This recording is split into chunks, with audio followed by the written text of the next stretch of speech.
We're going to talk about behavior and specifically the principle of least interventions and also principles of applied behavior analysis.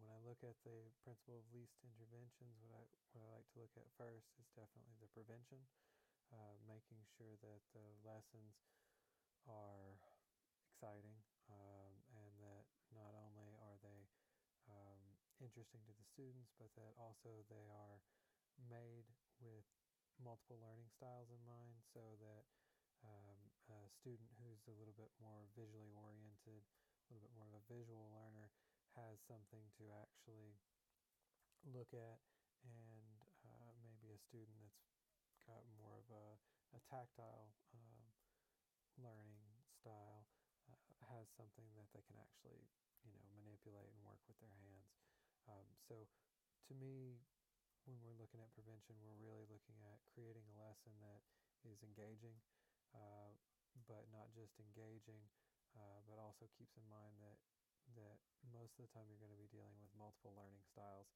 and so therefore the lesson itself should reflect that, and not only that, but also incorporating some of the information that we learned with the brain rules, and trying to keep just straight um, talking, basically just talking instruction to kind of a minimum of around 5 minutes or so, so that nobody gets bored.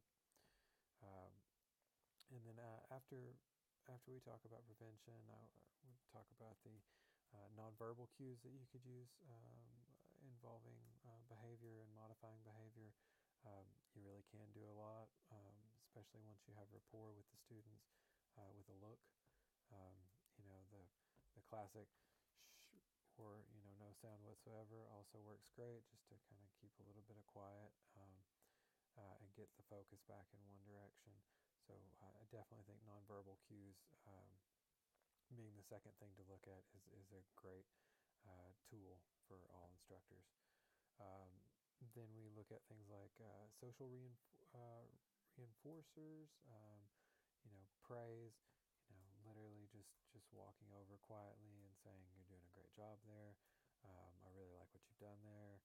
Um, Not only helps the student who might be having a problem, but also creates the environment for the rest of the students such that they um, get some benefit from that as well. And then also, adding in um, kind of the carrot instead of the stick, basically, offering preferred activities. Um, I really like the idea since most students, especially students that I teach and will be teaching, typically are older, so they have access to smartphones and things like that, and so allowing maybe a few minutes at the end of the class or the last 5 minutes of class to have kind of a tech time in which they can have the freedom to use their devices that I would normally prefer to be up during the entire class, unless we're using them for something like Kahoot or another tech tool that requires each person to have a device or each group to have a device. And then also, the fourth thing I really think is important is reminders. Not only verbal reminders, you know, repeating the reminders is also very important, but also maybe making them visual as well. Having them posted somewhere so that you can quickly reference it, so that it's always in their line of sight, so that they can refer to it as well and know what's expected. And then just being consistent with those things as well, being consistent with the expectations and any negative reinforcement or any consequences to negative behavior, being consistent with those as well, making sure that we're as fair and across the board as we possibly can be is incredibly important.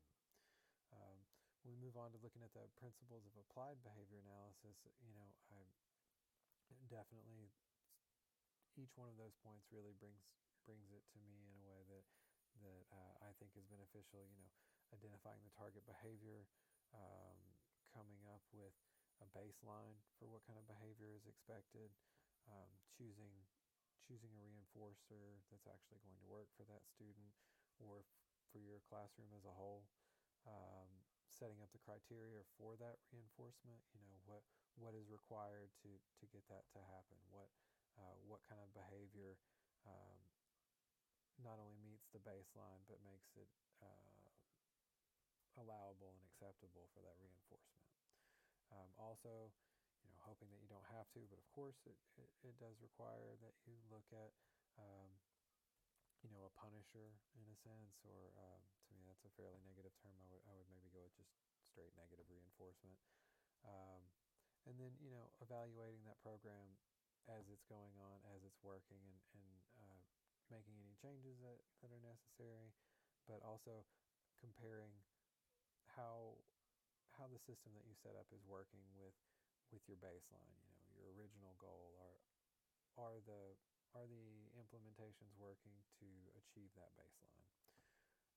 And to me, those five things: the prevention, the nonverbal cues, the social reinforcement and preferred activities, the reminders, and then also kind of that set checklist of the applied behavior analysis. Those to me are the most important things from the material that we read as far as behavior in a classroom is concerned.